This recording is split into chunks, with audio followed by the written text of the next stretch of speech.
Banks, joka on juuri saapunut Suomeen. Totta kai valmistamaan joukkuetta tulevan kesän tapahtumiin. Joel, first of all, really nice to see you. Thank you, nice to be here again. You came yesterday. You see that we little bit left winter for you also here. Yeah, it's very kind. For me it's cold, but I'm sure for you guys it's quite okay. Oh, it's t-shirt weather for us already. But let's get to the business. It will be again big summer, like every summer with the national team. Last summer we had the European Championship at home, and then we went to Poland also. But this summer, the Silver League and then the European Championship qualification. How do you see the upcoming summer?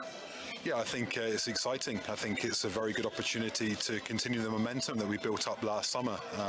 Let's be honest, playing at home in European Championships was a phenomenal experience, and you saw the team really grow. I think it was very nice quality volleyball. I think you saw a team on the court, and I think we can take a lot of those values and a lot of that good feeling with us into what's going to be an exciting summer.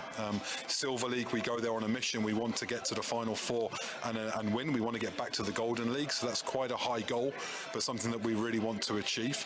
And after that, then the second phase of the summer is the all-important ticket for European Championships in summer 2023. So not a European Championships to play for as in last summer, but two important tournaments. Yeah. And two tournaments that we wait only one result.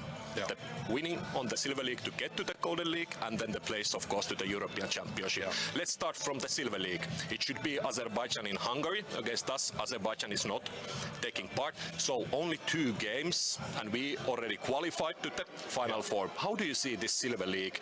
It's like already coming now on March. Yeah. Not March, on May. Yeah.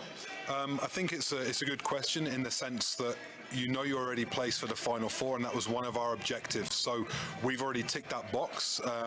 We need to be careful that we don't fall into the pitfall that there's nothing to play for with those games with Hungary because we've already placed. No, I think it gives us options. I think that we need to build on the momentum from last summer, which means we want to be performing at our good level. We want to be competitive. Perhaps we don't want to show everything in our cards before we get to the Final Four, but at the same time, those games together with a handful of practice games will be preparing us for the important Final Four, and winning that Final Four is our goal. So I think together with my staff we need to have a good look at like how we want to use those matches to perform at our best, but at the same time still be ready to peak on that Final Four on the 18th, 19th of June. And we also saw when we played at Tampere how much home advantage is in this sport, and now Hungary will have the home advantage on the Final Four. Yeah. So it's like our main opponent already, we can see. Yeah, this is a big part of the puzzle. I think that there's no doubt in Finnish home advantage. We saw that with all pleasure last summer. It was fantastic. But I think that's perhaps the next phase in the evolution for this team, Finland, is to be able to go out and put those kind of performances down on a foreign court. So that will be another part of that evolution for us as a team. What do you say about the European Championship qualification? A group of us, we have Austria and we have Latvia. What do you say about the group? Yeah, I think it's interesting in terms of we have a group only with 3, so there's even less space for any slip-ups, let's say. I think it's a competitive group. I wouldn't say it's an easy group. I think there's other groups that are a lot easier than our group, but at the same time, it's an exciting group that is winner takes all. One ticket out of that group to go to European Championships, so we're going to prepare ourselves well for Latvia and Austria. Okay, you've been following the Finnish league with Sami Kurttila, of course, this whole winter. Your main thoughts about the guys who you are scouting for the national team? I think that the guys that were with us last summer have taken a lot of their good work from the national team into the clubs. I think that is good to see. We want to build on that relationship and foster that relationship between the work of the national team and the good work of the clubs in Finland. Obviously, I try and follow the players that are already on my radar, but also keep my eyes open for some new upcoming talents. Again, there's going to be chances to look at new players. There's going to be some spots opening up in our long list roster. So Sami and I have taken quite a wide view of all of the teams and tried to scout as many players as possible, because it's in our interest, to try and cast the net quite wide and see which players are not only performing well, but who's in form when we get into March and April, because we have the month of May to prepare, and at the end of May we already need to be sharp for Silver League. So we're trying to look far and wide when we look at the players for the roster for this summer. Of course, always after the big games like the European Championship, there is players who are saying after the championship that that's it, I will stop on the national team. What's the situation for our national team at the moment? There's a few guys that have said that. There's one or two guys that have said that, but they've said that perhaps 2 or 3 times previously. I'm thinking particularly of Mikko Esko. But no, I think that some guys made it clear that after last summer, that was their last match in a Finnish shirt. I think we need to take a number of situations into account. I think there's a few players that have dedicated themselves to national team for a couple of decades.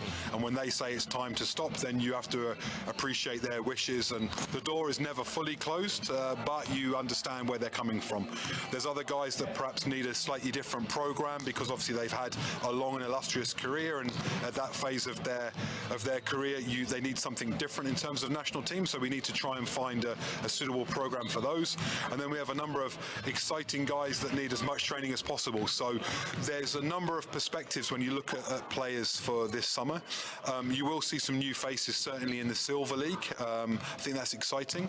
I think one thing that we would like to have is competition for places. I believe in that as coach, that if the team is nailed down, then everyone knows who's going to play, then what is the impetus and what's the excitement for the players that are in the squad but not on the court.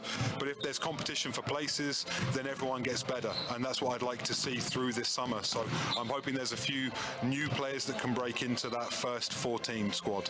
I know that you don't want to talk about individual players at the moment, but still I will ask about one. Like our joker card that we didn't use on the European Championship, Veeti Nikkinen, you were coaching him in Maajoukkueen also. What's the situation with him? Well, firstly, Veeti's a very special talent, but with that trademark comes a lot of pressure. You know, it's one thing to be a high potential player. It's another thing to stand there on the court and do it. And I think that Veeti made the right choice to come to Maajoukkueen. I think that he worked certainly very hard, both on the court and in the weights gym, and it was a step up for him, and he embraced that challenge, and from what I saw, he's really put the work in to try and make the steps. The next phase will be to be able to deliver on the court in important matches, and that's perhaps the unknown quantity for Veeti so far as national team is concerned. Guys like Upi Savula that have played in that slot, guys like Antti Siltala that have played in that slot, or even brothers that have played in that slot that were top talents some years ago. They then made that step of being a top talent in Finland, being a top talent internationally. And I think for Veeti, the time is right now to try and bring that potential to the front and see if he has the ability to put in some top performances wearing a Finland shirt. Okay, we will wait to see so much about Veeti and other guys also. So you will today be here in Sastamala. Tomorrow you will be in Kuopio watching the second pair of semi-finals. Yeah, I'm very happy to be here. I think that it's important, despite the best efforts of Sami Kurttila and myself, to watch the statistics, to watch the matches, to speak to the players, to speak to some of the coaches. You can't beat first-hand being in the hall watching the games, and it's a great opportunity to watch what will be key matches in the Mestarliiga. The Finnish teams play for this time of the season, the half-finals, the finals. This is when it counts. So you're going to see some good level matches. You're going to see players performing under a certain performance pressure, and then after the games, the opportunity to speak to the players face to face and to engage with the coaches will be only of an added bonus for me. So I'm happy to be here this week. Yeah, so Sami is not here, so no time for karaoke in this trip. No, Sami will be watching, I'm sure, on TV and hopefully preparing his vocal cords for a later phase in the summer. Oh, waiting to see that and hear that also. Thank you, Joel, and enjoy your stay, and let's hope that we will see on the court what we want to see there also on these semi-finals. Absolutely, thank you.